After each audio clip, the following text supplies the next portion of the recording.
Bendeciré al Señor en todo tiempo. Mis labios siempre lo alabarán. Mi alma se gloría en el Señor. Lo oirán los humildes y se alegrarán.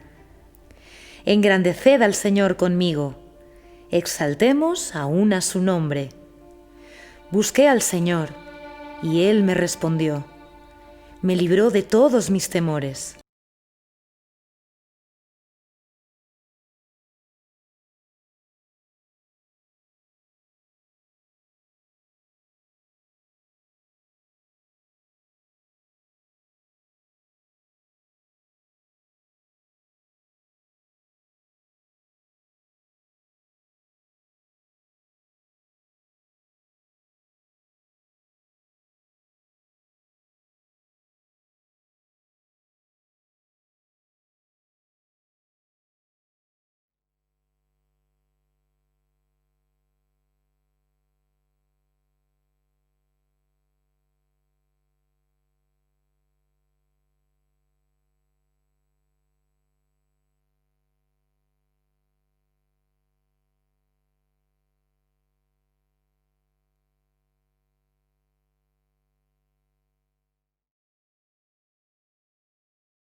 Queremos alabarte, queremos bendecirte, Señor, y darte la gloria y la honra que tú solo mereces, Señor. Gracias porque te tenemos en nuestra vida, en nuestro ser, en nuestro día a día, a nuestro lado, Señor. No queremos olvidarnos en ningún momento de ti. Queremos que tú dirijas nuestra vida, nuestra familia, nuestra iglesia, Señor. Lo encomendamos en tus manos, en tu nombre. Amén.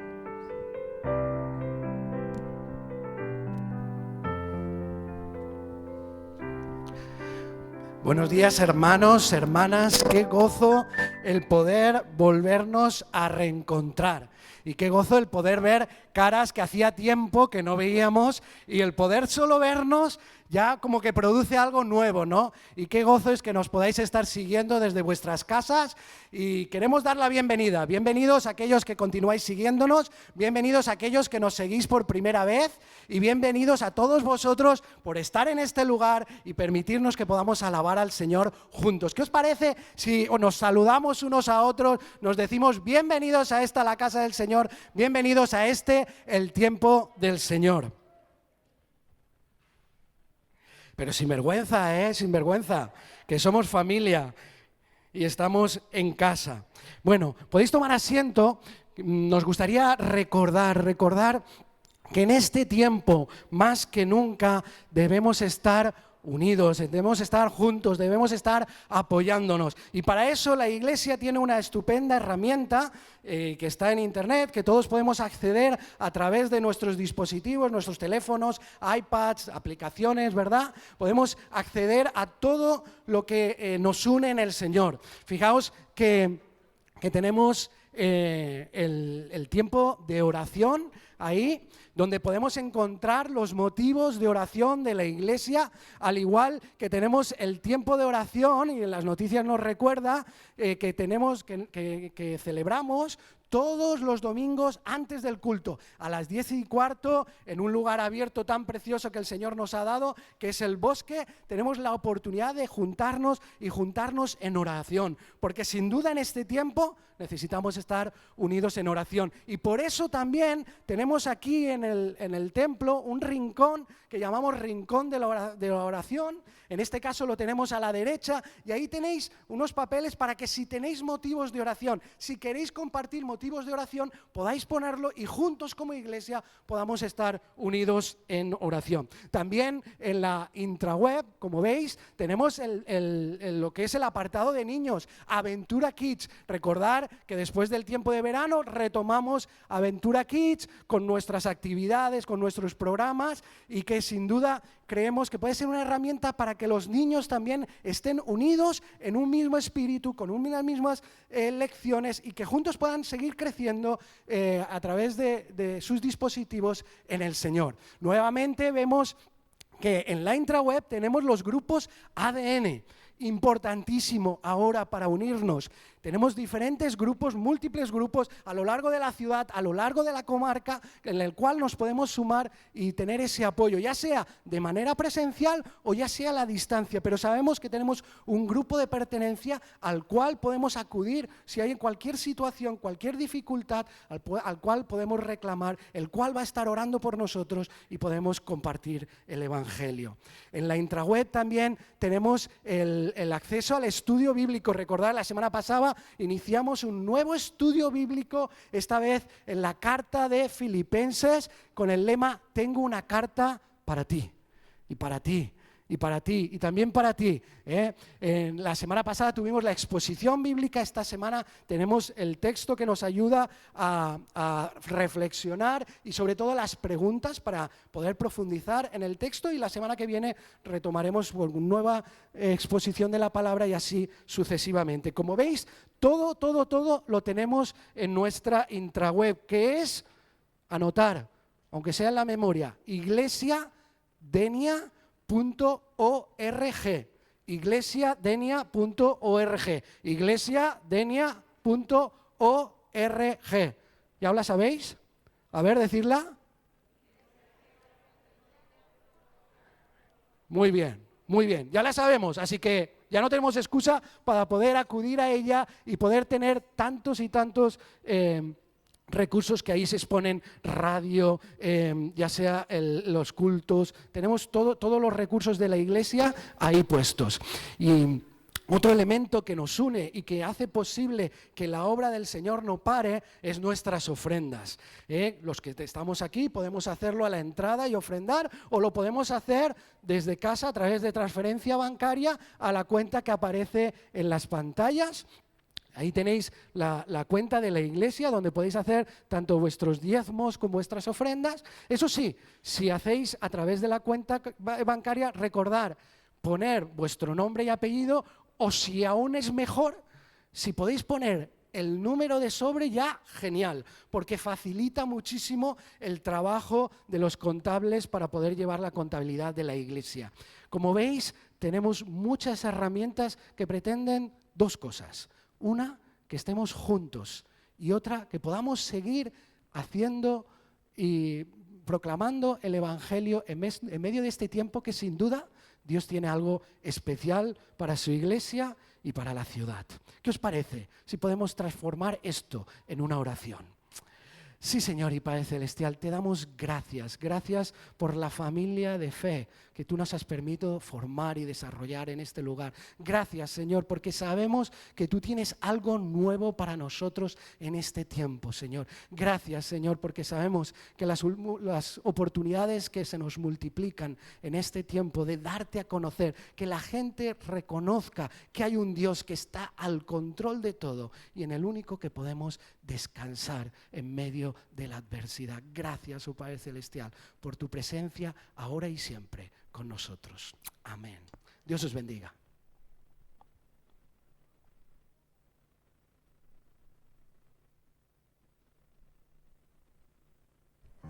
Pues seguimos en alabanza y en adoración a nuestro Señor. Y quisiera leeros un salmo. Es el Salmo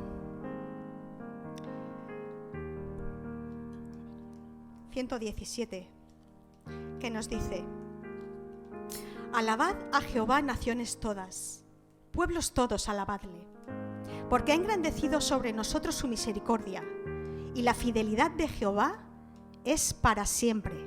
Aleluya. La fidelidad de Jehová es para siempre. Qué maravillosa promesa tenemos aquí, sobre todo en estos momentos. Para siempre. Nunca va a cambiar. Y con este espíritu os invito a ponernos en pie y a exaltar a nuestro Dios con alegría y a la vez con humildad de corazón.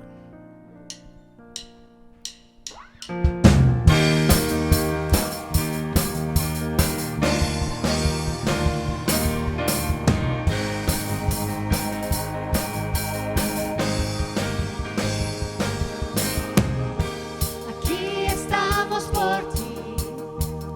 El motivo de venir es adorarte a ti. Nos rendimos a ti.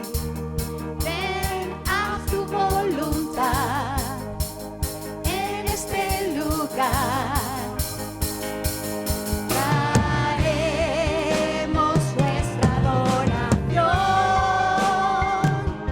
ofrenda de adoración.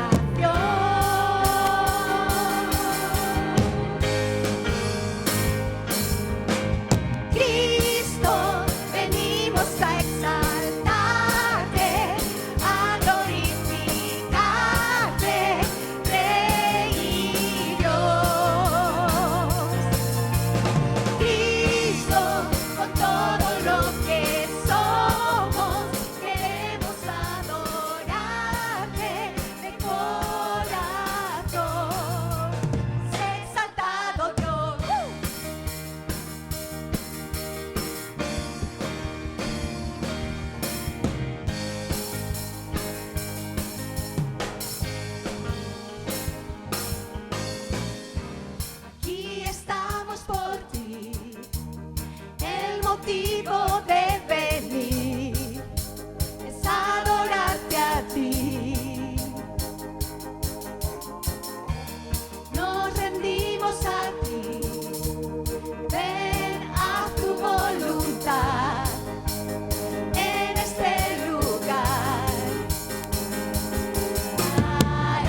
con humildad y con sencillez de corazón. Amén.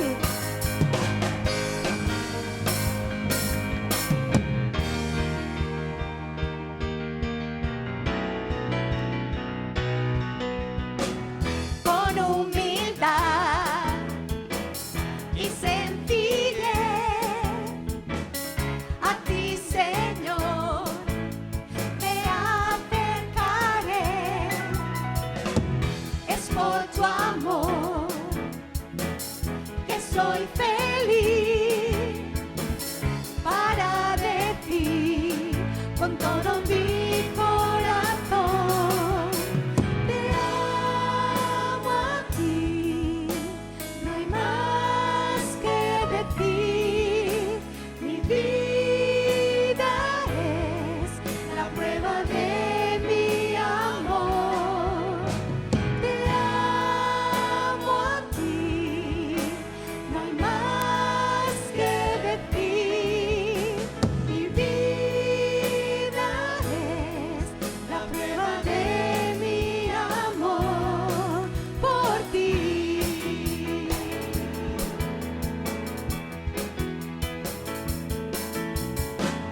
Con humildad y sencillez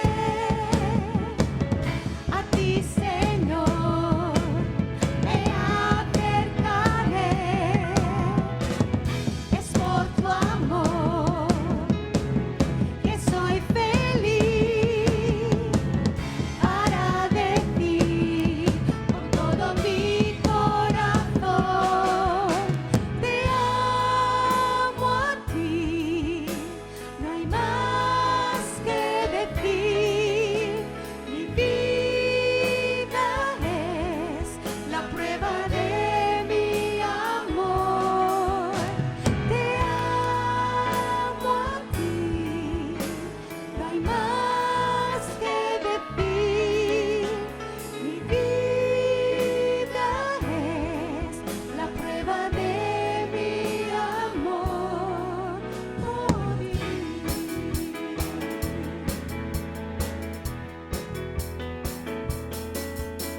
Te amo a ti, no hay más que decir. Mi vida es la prueba de mi amor. Te amo a ti, no hay más que decir. Mi vida es la prueba de mi amor por ti.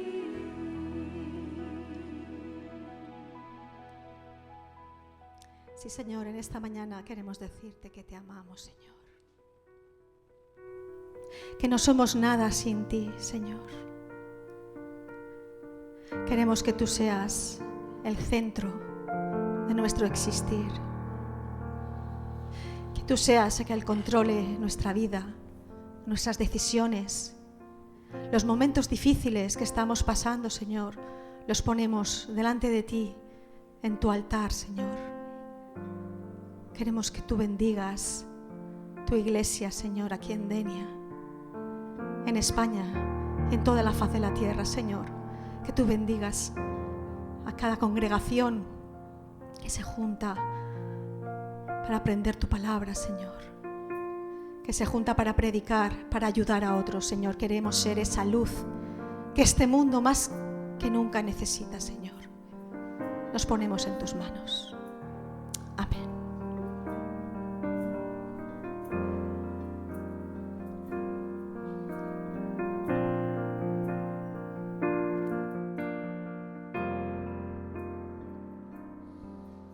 El esplendor del Rey, con gran majestad, la tierra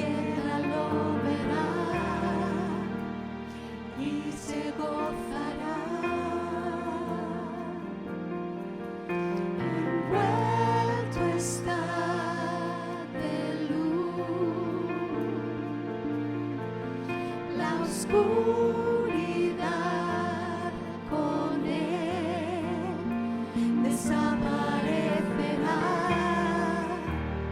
al oír su voz.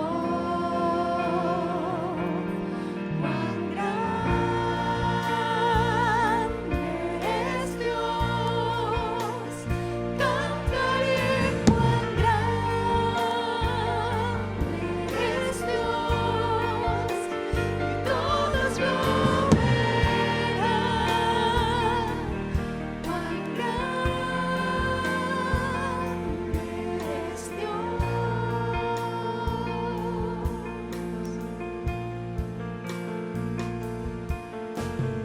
Él tiene el control de la eternidad, principio y final, principio y final. El Santo Espíritu,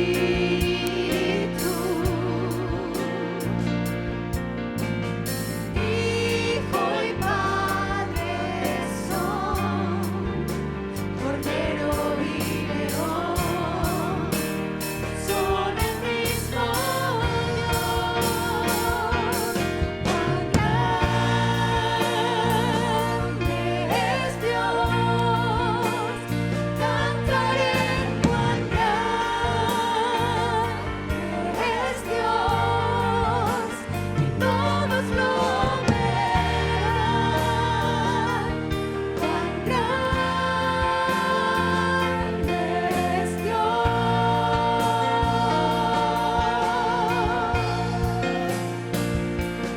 Cuán grande es Dios, cantaré cuán grande es Dios, y todos lo verán. Cuán grande es Dios.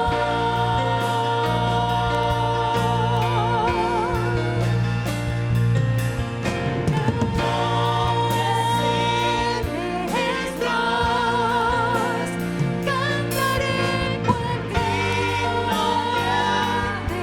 es Dios, y todos lo verán. Cuán grande es Dios.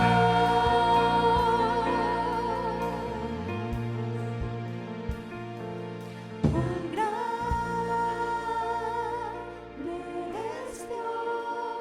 es Dios, cantaré cuán grande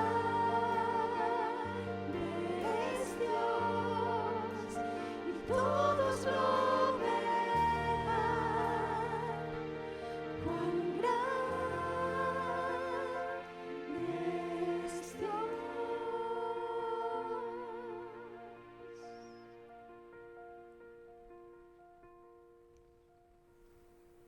Sí, Señor, reconocemos que tú eres grande y eres poderoso, Señor.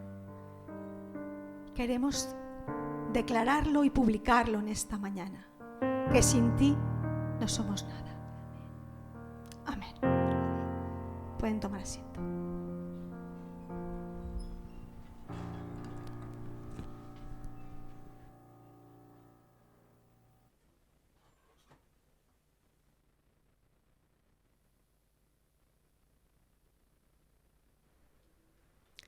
En esta mañana tenemos la predicación de la palabra a través de nuestra hermana Paloma Ludeña. Creo que no cabe presentación. Ella es de aquí de casa, es una hermana nuestra. Ella está pastoreando en la congregación hermana de Berreguar. Y decirte que estás en tu casa, Paloma, que te queremos y que el Señor te bendiga.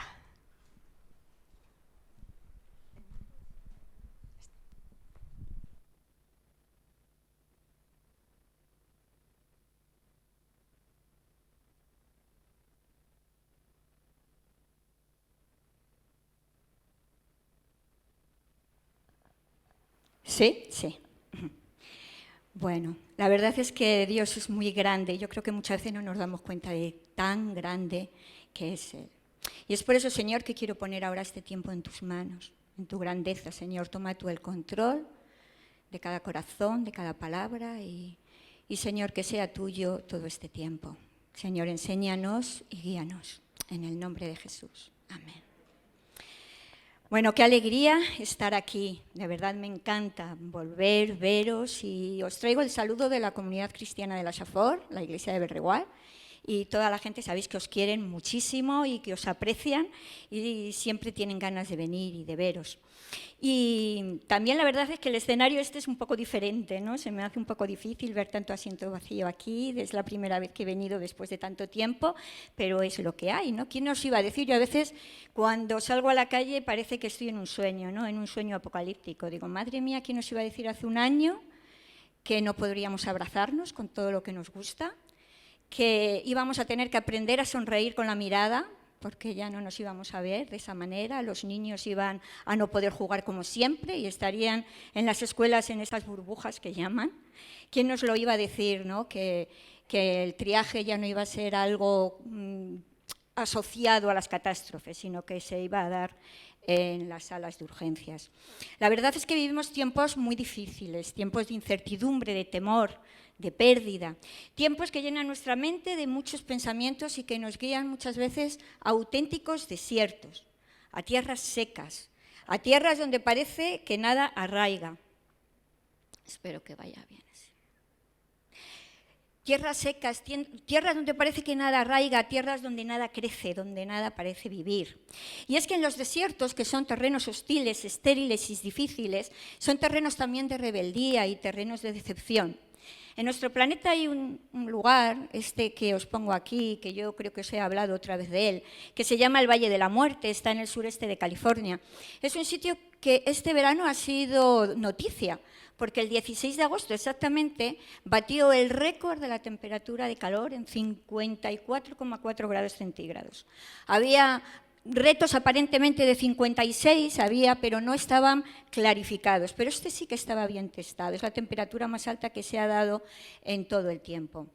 Y hay otros desiertos, como el desierto del Sáhara. Cuando uno sobrevuela ese lugar, te das cuenta de que pasas horas y horas y horas encima de ese mar amarillo, ¿no? Y cuando piensas la cantidad de gente que tarda días y días y días en atravesarlo hacia nuestro continente pensando que es su tierra prometida, pues la verdad es que te das cuenta de que hay verdaderos desiertos, porque los desiertos son espacios comunes en nuestro planeta, pero también en nuestra vida. Y hoy quiero meditar junto a vosotros en ese tema, en los desiertos que vivimos y de los cuales queremos salir. Muchas veces salimos en espejismos y creemos que es que estamos fuera, porque no reconocemos que estamos en un desierto hasta que se esfuma. Otras veces vivimos en oasis y pensamos que, bueno, con este trocito de árboles y este agua que hay aquí tengo suficiente, pero cuando me quiero mover y salgo, me doy cuenta de dónde estoy. Y es que realmente lo que necesitamos es ese agua que empape, que penetre en la tierra seca y árida y que empape nuestra vida, nuestra alma y nuestro ser. Pero si estás en un desierto, no te avergüences porque grandes hombres han estado en grandes desiertos. Tenemos, por ejemplo, Juan el Bautista, cuando después de ser él quien vio la Trinidad en persona, fue testigo de ella, que declaró: este es el Cordero de Dios que quita los pecados del mundo. Aquel que dijo: yo voy a menguar para que tú crezcas. En esa cárcel oscura, prisionero por Herodes el tetrarca, ¿qué pasaría, no, por su cabeza, ¿no? Cuando dijo: ¿por qué Jesús me deja en este lugar? ¿Acaso no es el Mesías? Es el desierto de la duda. También el profeta Elías, después de aquel espectáculo tan glorioso ante los profetas de Baal, que sabéis que fue increíble cómo Dios obró en ese momento, ¿no? Sin embargo, después de eso salió corriendo, huyendo, deprimido, hasta que quería morirse. Ese es el desierto del temor, huyendo de una mujer. Y Pedro, cuando negó 3 veces a Cristo, cuando se dio cuenta de lo que había hecho, esa angustia tremenda que le hizo llorar amargamente, es el desierto de la culpa. Y hay muchos, muchos más ejemplos. Atravesamos desiertos en nuestro diario vivir constantemente. Atravesamos sequedades, faltas de gozo, ¿no? Y pruebas que afectan tanto a nuestra integridad física como emocional como espiritual. Y vivimos en estos tiempos en los que parece que el mundo camina solo y nos ha abandonado. En la palabra desierto, sin embargo, nosotros encontramos en la Biblia que hay una apertura mucho mayor, porque habla de ellos como tiempos de prueba, tiempos de aprendizaje y tiempos de crecimiento. Tienes que recordar que no estás solo, que todos pasamos por desiertos, más o menos resecos, más o menos largos, y que eso es parte de nuestro caminar y de nuestro crecimiento. De hecho, un libro de la Biblia se llama En el desierto. Es Bemidbar, el libro de Números. Se le cambió el nombre a Números en la Septuaginta, pero realmente su nombre original era En el desierto porque describe todo el pasaje del pueblo de Israel a lo largo de esos 40 años en el desierto. Nosotros queremos hablar hoy de dos desiertos que nos pueden enseñar mucho. Uno es el que hace referencia el texto de Deuteronomio 8:2, que dice así: recuerda que durante 40 años el Señor tu Dios te llevó por todo el camino del desierto y te humilló y te puso a prueba para conocer lo que había en tu corazón y ver si cumplirías o no sus mandamientos. Son las regiones del Sinaí, de Jordania, del sur de Israel, del Negev, donde el pueblo de Israel, como hemos dicho antes, caminó y estuvo esos 40 años ahí confinado. Y también tenemos el desierto al que hace referencia el texto de Mateo 4:1, que dice: luego el Espíritu llevó a Jesús al desierto para que el diablo lo sometiera a tentación. Es una región al oeste de Jericó, el monte de la Cuarentena, unos 300 metros por encima del río Jordán, donde Jesús fue tentado y pasó 40 días y 40 noches en ayuno después de ser bautizado y antes de comenzar su ministerio. Si reflexionamos sobre estos dos desiertos, vemos que en el primero nos vemos reflejados constantemente. Aprendemos a conocernos a nosotros mismos. Vemos cuáles son nuestros problemas, nuestras debilidades y el por qué muchas veces no salimos de esos lugares. En el segundo, podemos detenernos y fijar nuestros ojos en Cristo, en el gran Dios que tenemos, como hemos cantado, y darnos cuenta de las estrategias que podemos asumir para que los desiertos de nuestra vida sean tiempos de tránsito donde aprendemos y somos transformados. Ambos desiertos están asociados al número 40, que la palabra también se relaciona con la prueba y con una situación que siempre antecede a un triunfo. Vamos entonces a ver cuáles son el tipo de pruebas que nos enfrentamos en cada uno de nuestros desiertos. En primer lugar, tenemos que pensar y ver que las pruebas afectan siempre a la totalidad, a la integridad del ser humano, es decir, al aspecto físico, nuestras necesidades, el alimento, la vivienda, la salud, al aspecto emocional, la necesidad de aceptación y de ser amado, y al aspecto espiritual, la necesidad de Dios. Pero no son estados estancos, separados uno de otro, sino que uno siempre afecta a los otros dos. Cuando falla uno, los otros dos también se ven afectados directamente. Y en nuestro afán por cubrir esas necesidades es cuando muchas veces terminamos tomando opciones incorrectas.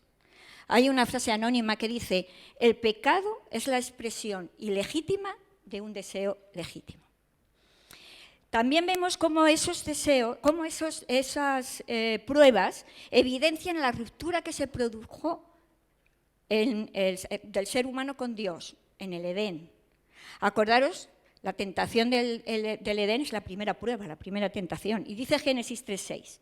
La mujer vio que el fruto del árbol era bueno para comer y que tenía buen aspecto y era deseable para adquirir sabiduría.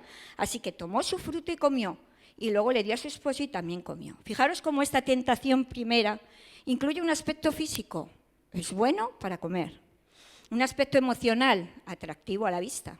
Y un aspecto espiritual, codiciable para alcanzar sabiduría.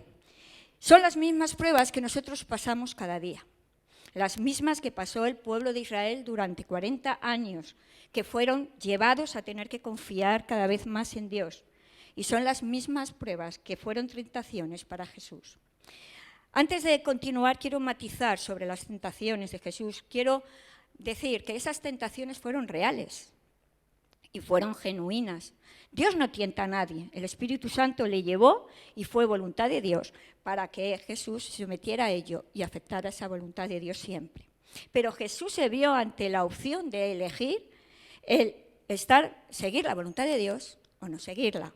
Él vivió en su carne la tentación y lo podemos leer en Hebreos cuando dice, leemos, porque no tenemos un sumo sacerdote incapaz de compadecerse de nuestras debilidades, sino uno que ha sido tentado en todo de la misma manera que nosotros, aunque sin pecado.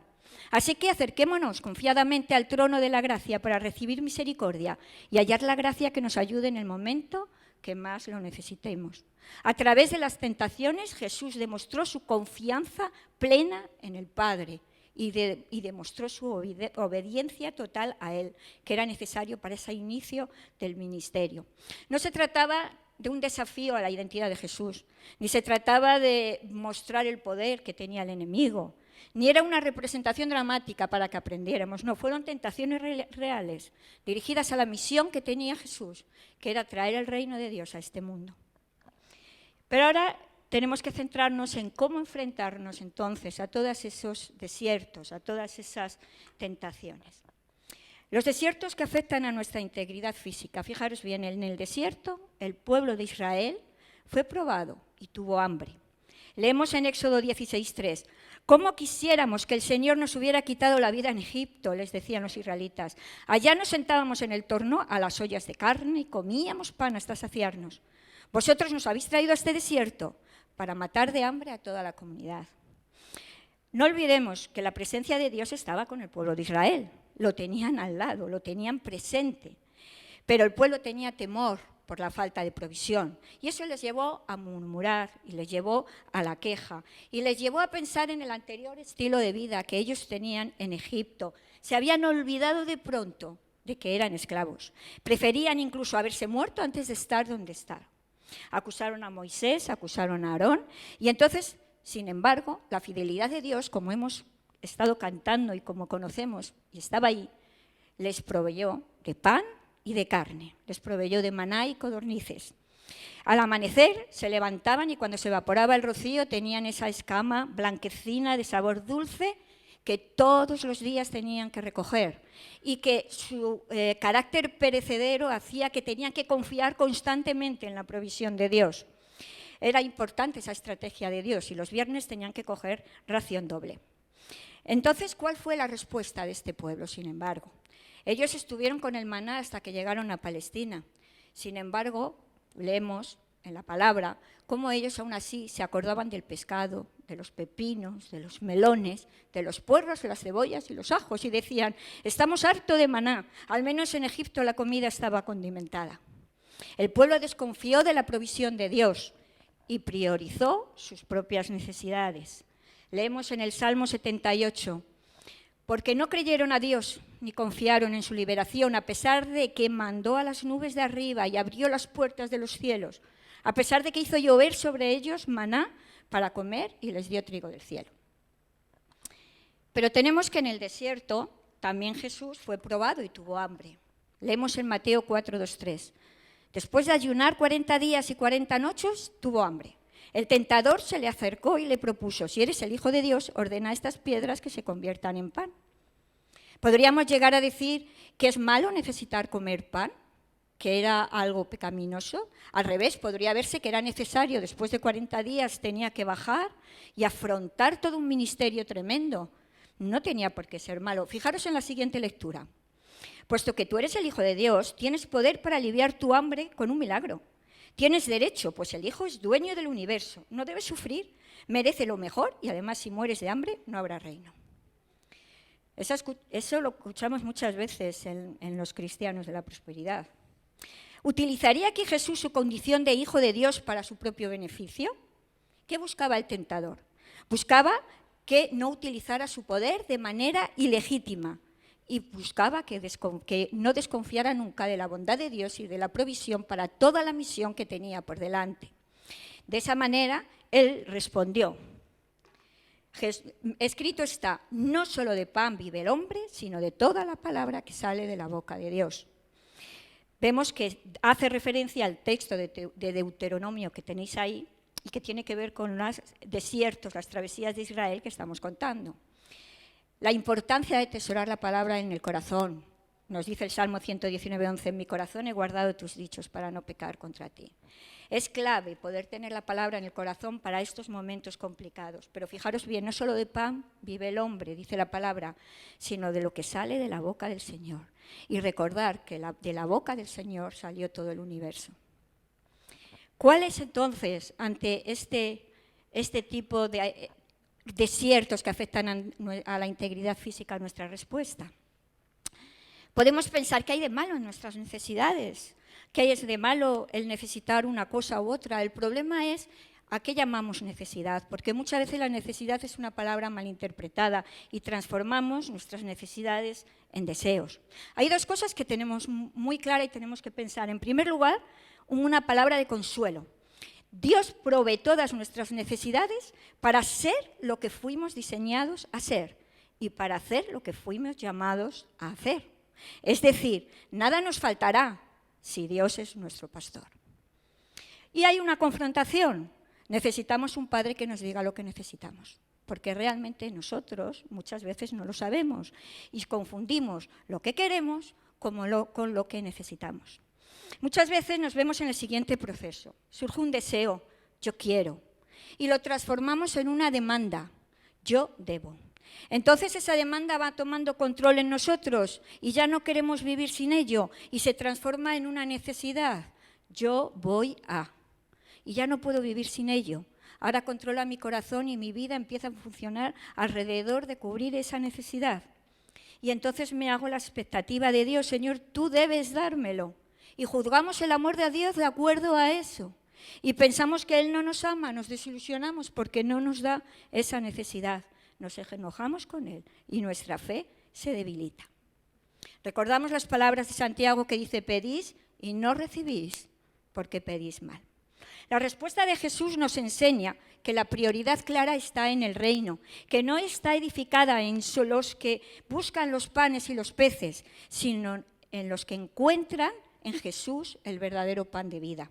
Leemos este texto de Juan 6, 32-33, que dice, ciertamente os aseguro que no fue Moisés el que os dio el pan del cielo, afirmó Jesús. El que da el verdadero pan del cielo es mi Padre. El pan de Dios es el que baja del cielo y da vida al mundo. Si el pan simboliza todas nuestras necesidades para poder vivir, el pan de vida es el fundamento de la vida misma. Y nuestra relación personal con el autor de la vida es lo que realmente necesitamos en primer lugar. ¿Dónde estamos realmente? Hay otros desiertos, los que afectan a la integridad emocional. El pueblo de Israel fue probado anteponiendo sus propios planes a los de Dios. Siempre estaba disconforme, estaban enfadados, pensaban que no se merecían ser tratados como estaban siendo tratados y querían que sus planes fueran los que iban adelante y se llenaron de pronto de falsas motivaciones. Es una rebelión en que nos caracteriza por querer suplantar la gloria de Dios. Y esto le llevó al pueblo 40 años al desierto, pero también 70 años al cautiverio en Babilonia. Y nos lleva también muchas veces a nuestros desiertos. Leemos aquí en Números 22:5, dice, como hubo una gran escasez de agua, los israelitas se amotinaron contra Moisés y Aarón y reclamaron a Moisés. Ojalá nos hubiésemos muerto cuando perecieron nuestros hermanos delante de Jehová. ¿Por qué has traído a la congregación de Jehová a este desierto para que muramos aquí nosotros y nuestro ganado? ¿Por qué nos has hecho subir de Egipto para traernos a este lugar tan malo?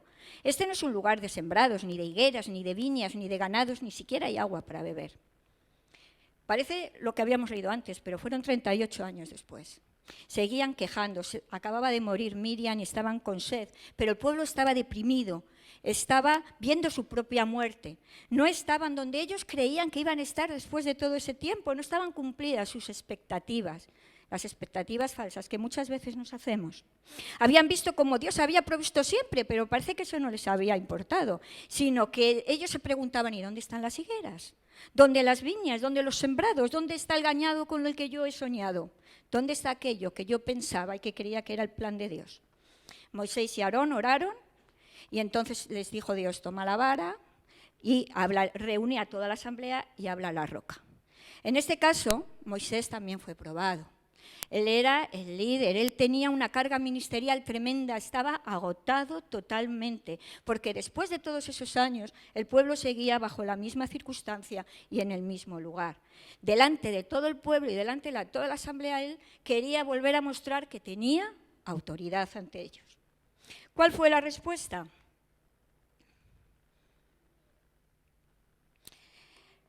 Leemos. Luego Moisés y Aarón reunieron la asamblea frente a la roca y Moisés dijo: escuchad, rebeldes, ¿acaso tenemos que sacaros agua de esta roca? Dicho esto, levantó la mano y 2 veces golpeó la roca con la vara y brotó agua en abundancia, de la cual bebieron la asamblea y su ganado. Moisés prefería la aceptación de esa asamblea personal, prefería dejarse llevar por sus motivaciones personales antes que obedecer a Dios. Él atribuyó el milagro a él mismo. Y no solo eso, sino que lo hizo de manera incorrecta, no como Dios le había dicho. Él le dijo que lo hiciera hablando a la roca y él golpeó a la roca. Seguramente Moisés lo que estaba era apoyándose en su experiencia, porque tiempo atrás tuvo que golpear también una roca para que emanara agua. Pero ahora las circunstancias eran diferentes. Y no se dejó llevar por la promesa de Dios, sino que lo que hizo es lo que siempre había hecho, creyendo que era lo mejor, y de esa manera pues desobedeció a Dios. Moisés no dio la gloria a Dios ni lo santificó con ello. Posiblemente muy enojado, se hizo el protagonista del milagro y no entró en la tierra prometida, al igual que toda la gente que salió de allá. Ni él ni Aarón pudieron entrar. Pero en el desierto también Jesús fue tentado en sus planes, en anteponer sus planes a los de Dios. Vemos cómo en Mateo 4, 5, 6 leemos: luego el diablo lo llevó a la ciudad santa e hizo que se pusiera de pie sobre la parte más alta del templo y le dijo: si eres hijo de Dios, tírate abajo, porque escrito está: ordenará que sus ángeles te sostengan en sus manos para que no tropieces con piedra alguna. Si la primera necesidad de comer era legítima, esta también. Jesús necesitaba que todo el pueblo de Israel le escuchara, le atendiera, porque él venía a traer el reino de Dios. ¿Qué mejor manera de obtener esa escucha que dejarse caer del pináculo del templo y que los ángeles lo cojan y se manifieste así como hijo de Dios? ¿Pediría Jesús a Dios que hiciera eso, que le probara de esa manera para que manifestara su condición de hijo ante los hombres?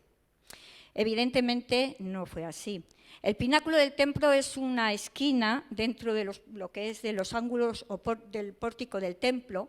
Es una esquina pues, de 180 metros de altura, donde los sacerdotes tocaban la trompeta cuando anunciaban un acontecimiento importante. La verdad que hubiera sido todo un espectáculo. Pero antes de ver la respuesta de Jesús, quiero que veamos que el tentador utiliza ese texto, el Salmo 91, porque él conoce la palabra. Pero fijaros que lo utiliza a medias, porque él solo dice: pues a sus ángeles dará órdenes acerca de ti y en tus manos se llevarán para que no tropieces en piedra. Se le olvidó decir que eso está dentro de todos los textos que hablan de la necesidad de poner a Dios en primer lugar y que entonces los ángeles guardarán el camino. Es importante porque es cuando a Jehová es tu refugio y cuando al Altísimo pones por tu morada. La verdad es que es un artista en manejar la posverdad, el tentador, las verdades a medias. Es algo que hoy en día parece moderno, pero no, ya viene del principio de los tiempos. Y vivimos hoy en día ese gran peligro muchas veces, un peligro de no ratificar las cosas, de dejarnos llevar por lo que escuchamos, por medias verdades, y resulta que eso nos está llevando también a una falta de reflexión, una falta de diálogo y a una polarización social. ¿Cuál fue entonces la respuesta de Jesús? Él respondió confiando plenamente en el plan de Dios, no lo dudó en ningún momento. Lo que le planteaba el tentador era mucho más fácil para él, recordar que él sabía que tenía que pasar por mentiras, por tortura, por humillación y por la cruz. Pero él respondió con la palabra y dijo: también está escrito, no pongas a prueba al Señor tu Dios. Y hace referencia al texto de Deuteronomio, que también tenemos ahí. Recordar que dice: no pongas a prueba al Señor tu Dios como hiciste en Masá. Masá o Meribá es aquel lugar donde estaba esa roca que Moisés golpeó. Jesús nunca quiso iniciar su reino con métodos espectaculares. Muchas veces multitudes se juntan y muchos luego quedan al final. Pero Jesús lo que decidió fue humillarse hasta la muerte, haciéndose obediente hasta la muerte y muerte de cruz. Recordemos eso siempre. ¿Cuál es entonces nuestra respuesta ante todo este tipo de pruebas que tienen que ver con las emociones? Fijaros, hoy en día la necesidad de ser amados, la búsqueda constante de aceptación se ha vuelto en un auténtico problema. Mucha gente lucha contra esa situación. Quiero contaros el otro día estuve viendo un documental muy interesante, un documental que, bueno, narra un montón de cosas que tienen que ver sobre las redes sociales, pero hubo una que me impactó y decía que hay muchas jóvenes que se operan para poder parecerse a ellas mismas cuando se publican en las redes sociales con todos los filtros que se ponen. Fijaros, es decir, yo subo un selfie, lo manejo para salir súper guay. Me miro en el espejo y me doy cuenta de que yo no soy esa persona. Entonces entro en depresión y maltrato mi cuerpo para intentar parecerme a ese fantasma. Bueno, pues no es ninguna tontería. Cantidad de adolescentes y preadolescentes se encuentran en esa situación. En ese estudio decía que en Estados Unidos las autolesiones y los suicidios en preadolescentes han ascendido un 189 y un 151%.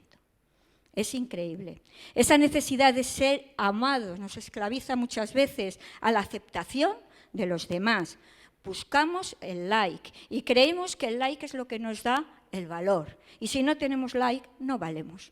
A lo mejor como adultos podemos llevar eso de una manera mejor, aunque estamos pillados en otras cosas. Pero para mentes como las de los chavales que empiezan a ser adultos, eso es terrible. Tenemos, sin embargo, la aceptación del creador del universo. Y nosotros hemos puesto la aceptación de otros por encima de la aceptación de nuestro Padre. Caemos en expectativas falsas y queremos que Dios haga lo que nosotros queremos para conseguir esa aceptación que no tiene nada que ver con el propósito muchas veces que Dios tiene para nuestra vida. La mayor aceptación que podemos tener es la de nuestro Creador, pues Él es quien nos da la verdadera identidad como hijos e hijas de Dios. Leemos así en Juan 3:1-2. Mirad cuán grande amor nos ha dado el Padre para que seamos llamados hijos de Dios, y lo somos.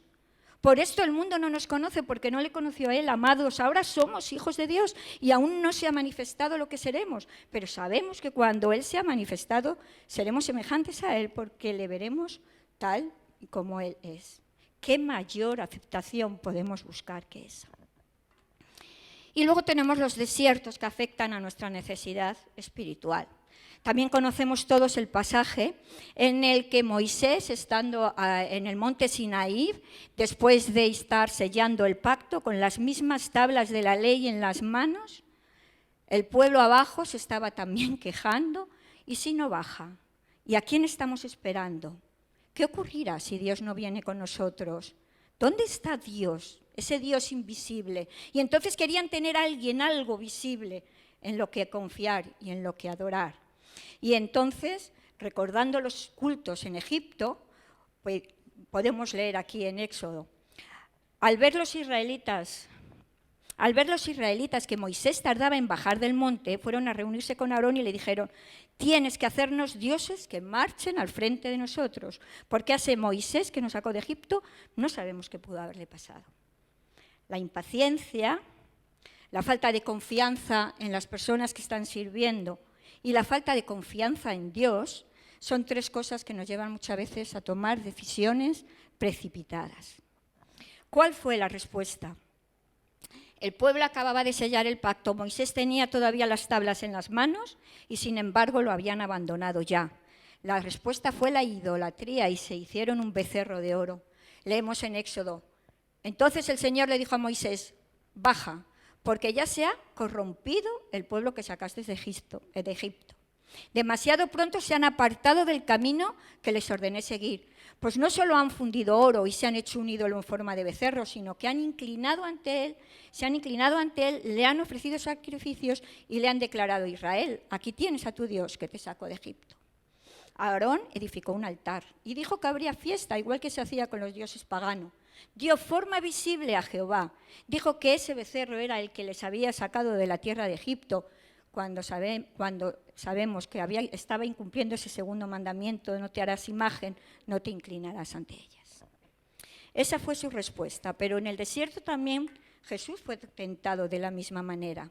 Fijaros que de nuevo el diablo le dice, llevándolo a una montaña muy alta, y le mostró todos los reinos del mundo y su esplendor. Todo esto te daré si te postras y me adoras. Realmente el enemigo sabía lo que había venido Jesús, sabía que había venido a instaurar el reino de Dios, pero el camino que se le presentaba a Jesús por delante era tortuoso, era difícil, no era un camino para nada sencillo. Tenía el reino que se lo podía ofrecer el mismo tentador. Realmente era una tentación. ¿Confiaría Jesús solamente en Dios para llevar a cabo su misión? Entonces su respuesta fue contundente. Vete, Satanás, le dijo Jesús, porque escrito está, adora al Señor tu Dios y sírvele solamente a Él. Tomando el texto también de Deuteronomio, teme al Señor tu Dios, sírvele solo a Él y jura solo en su nombre. ¿Cuál es nuestra respuesta ante este tipo de situaciones? Tenemos que volver a la Semá, que recitan el pueblo judío todos los días y que forma parte del principio de nuestra fe. Escucha, Israel, el Señor nuestro Dios es el único Señor. Ama al Señor tu Dios con todo tu corazón, con toda tu alma y con todas tus fuerzas. Y es que muchas veces nosotros nos creamos también becerros de oro. Parece que eso es muy difícil y creemos que eso hacemos referencia a tener estatuitas o cosas. No, es un becerro de oro cada cosa que anteponemos al Señor, cada cosa que priorizamos por delante de Él, aquello que le dedicamos tiempo, esfuerzo, medios y que muchas veces rendimos nuestra propia vida y nos sacrificamos ante ello. Son cosas que nosotros priorizamos y que algunas no son malas y son una bendición. Por ejemplo, puede ser el trabajo, las posesiones, los hobbies, la familia. Ninguna de esas cosas es en sí mala. El problema es el altar en el que yo la elevo, el lugar en el que yo la sitúo en mi vida. En otras ocasiones los ídolos son más nocivos y generan dependencias drásticas y graves. Ayer mismo leía una información acerca de que el momento en que los niños empiezan a ver pornografía ahora está en los 8 años. Y eso se transforman en grandes becerros de oro nocivos que hacen que se aparten totalmente del Señor. Nuestra respuesta es fijar los ojos en Cristo, someter a Dios y sometiéndonos a Dios, resistiendo al diablo, y entonces Él huirá. Cuando adoramos a nuestros ídolos, es a ellos a quien servimos. No podemos negarlo. Y recordar lo que decía Mateo, nadie puede servir a dos señores, pues menospreciará a uno y amará al otro, y querrá mucho a uno y despreciará al otro. Por eso, si estás en el desierto, en primer lugar necesitas poner el reino de Dios en ese lugar. En primer lugar, necesitamos. Son tiempos difíciles, el temor, la preocupación, pero estas palabras de Jesús son clave. Busca primeramente el reino de Dios y su justicia, y entonces todas esas cosas os serán añadidas. Estas palabras de Jesús resumen todo lo que debemos de tener en cuenta en nuestros desiertos de 40 días o de 40 años. Pero ¿cómo priorizamos el reino de Dios? Priorizarlo significa fijar nuestros ojos en Cristo, confiar plenamente en que su provisión es real y de que realmente necesitamos de Él integralmente en todas las áreas de nuestra vida, en cada cosa de nuestra vida.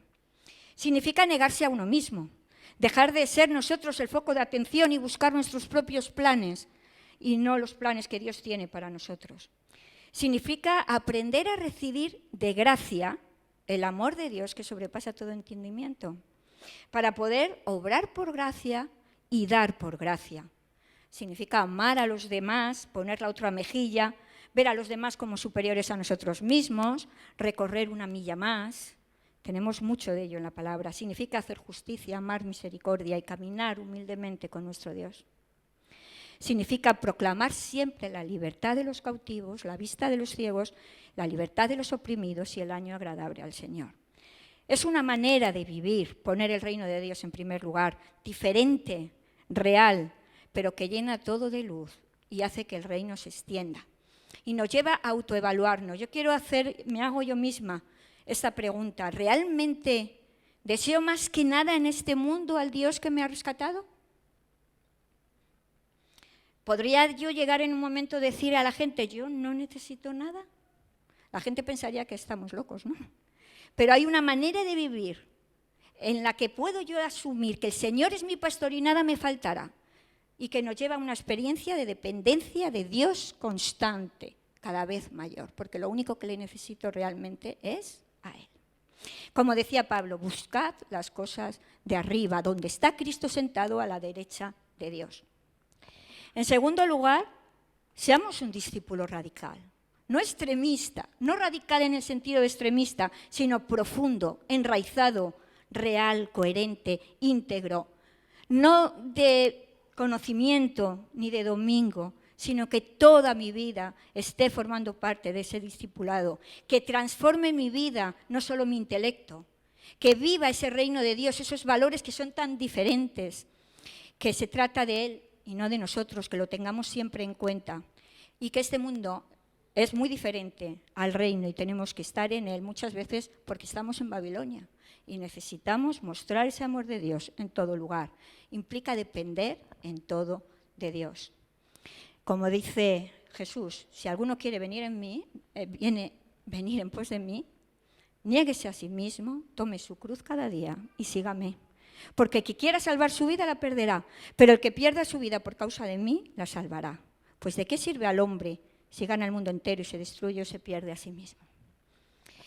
Y en tercer y último lugar, aprovecha ese camino en el desierto, esa travesía para crecer. Somételo todo al Señor, acepta su voluntad porque es buena, agradable y perfecta. Y aprende en ese camino, en las pruebas y en las dificultades, aprende siempre que los desiertos son lugares siempre de crecimiento real. Recordemos estas palabras de Santiago: hermanos míos, consideraos dichosos cuando tengáis que enfrentaros con pruebas, con diversas pruebas, pues ya sabéis que la prueba de vuestra fe produce constancia, y la constancia debe llevar a feliz término la obra, para que seáis perfectos e íntegros sin que os falte nada. Empezábamos hablando del Valle de la Muerte, y también esta historia la comenté en otra ocasión, pero en este momento quiero recordarla. En 2016 hubo una lluvia torrencial debido a los fenómenos meteorológicos del Niño y cayó una lluvia tremenda, ¿no?, en este lugar. Y todas esas semillas que estaban bajo tierra, en sequedad, empezaron a germinar y transformaron el desierto el Valle de la Muerte en un valle de vida, en un valle lleno, el lugar más árido de Norteamérica, en un lugar esplendoroso, lleno de flores de todos los colores. Porque cuando sobre nosotros sea derramado el Espíritu de lo alto y el desierto se transforme en un campo fértil y el campo fértil sea considerado bosque, entonces habitará el derecho en el desierto y la justicia se establecerá en el campo fértil. Isaías. Termino. Por eso, si estás en un desierto, si estás viviendo pruebas, recuerda, primero, la prueba es propia de todos los que caminamos en el Evangelio, porque los valores del reino siempre van a ir en contraposición a los de este mundo. La prueba te va a permitir conocerte mejor, saber cuál es la medida de tu fortaleza y hasta dónde llega tu confianza en Dios. Todos somos imperfectos y las caídas son numerosas. Es importante, pero saber que el Señor siempre está con nosotros hasta el final del mundo. Recuerda transformar en peldaños cada piedra con la que tropiezas. Piensa que las pruebas hacen que nuestra fe se ponga en acción. Nos permite poner en funcionamiento todos los recursos espirituales que Dios nos otorga para enfrentarnos al desafío en ese momento, No olvides que siempre que estés sirviendo más al Señor, Él va a probar tu fidelidad, con el fin de que asumas tareas mayores. Ten siempre presente que Jesús venció la tentación con los mismos recursos que tenemos nosotros. Recuerda que la perseverancia tiene como recompensa la corona de la vida. Y nunca olvides que en Él está la victoria, porque Él ha vencido al mundo. Jesús nos dice: os he hablado todas estas cosas para que en mí tengáis paz. En el mundo tendréis aflicción, pero tened valor, porque yo he vencido al mundo. Que el Señor os bendiga.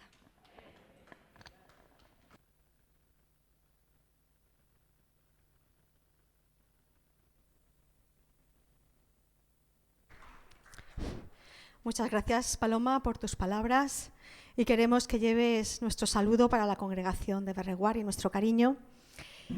Igualmente queremos transmitir desde aquí nuestro cariño, nuestro apoyo a nuestro pastor Elías. Como muchos de vosotros sabéis, él esta semana ha sido operado del brazo, la operación ha ido muy bien y ahora tiene que iniciar un proceso de rehabilitación un poquito lento, pero sabemos que él tiene fuerza, tiene mucho ánimo y desde aquí, pastor, que nos está viendo, te queremos mandar un abrazo y un saludo muy fraternal a ti y a Inma y fuerza porque seguro que con nuestras oraciones y con tus ganas pronto lo vas a superar.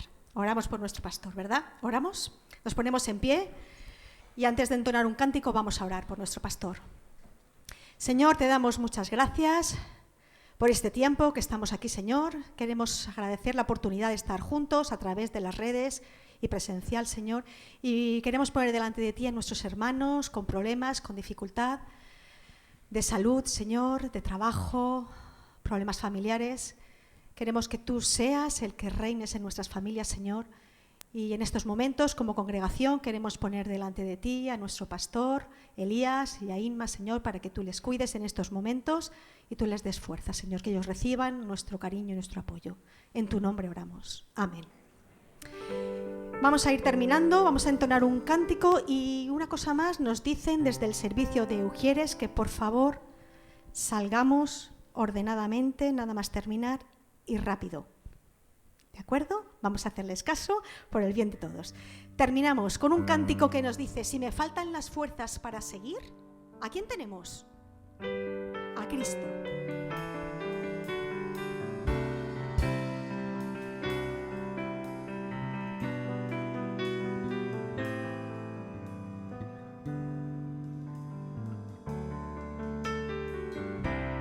Si me faltan fuerzas para seguir, si todos me abandonan, te tengo a ti. Acudo a tu presencia para calmar mi ansiedad, y al toque de tu espíritu vuelvo a soñar.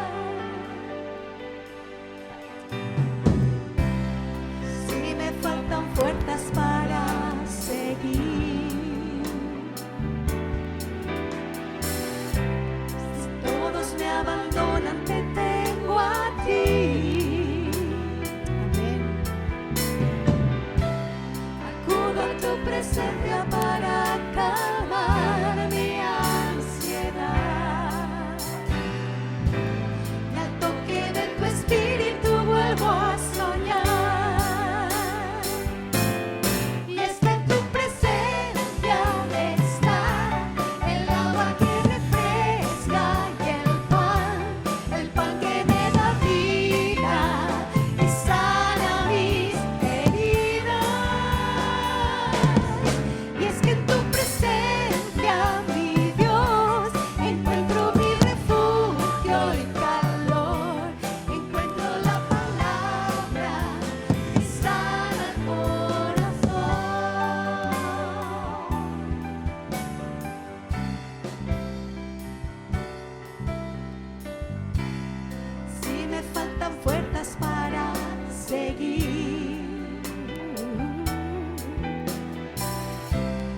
Todos me abandonan, te tengo a ti. Acudo a tu presencia para calmar mi ansiedad, y al toque de tu espíritu vuelvo a soñar. Y es que en tu presencia está el agua que refresca y el pan que me da vida y sana mis heridas. Y es que en tu presencia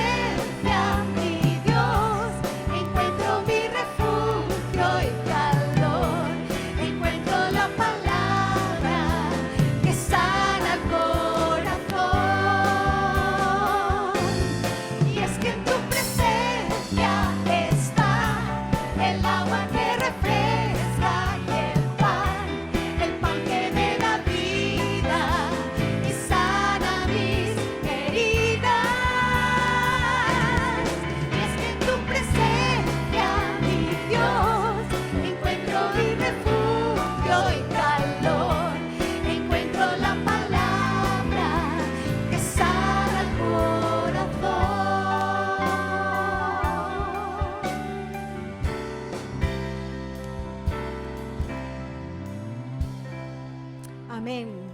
Que el Señor nos bendiga en esta semana y que seamos sal y luz allí donde nos encontremos. Vamos a salir rápido, por favor. Gracias.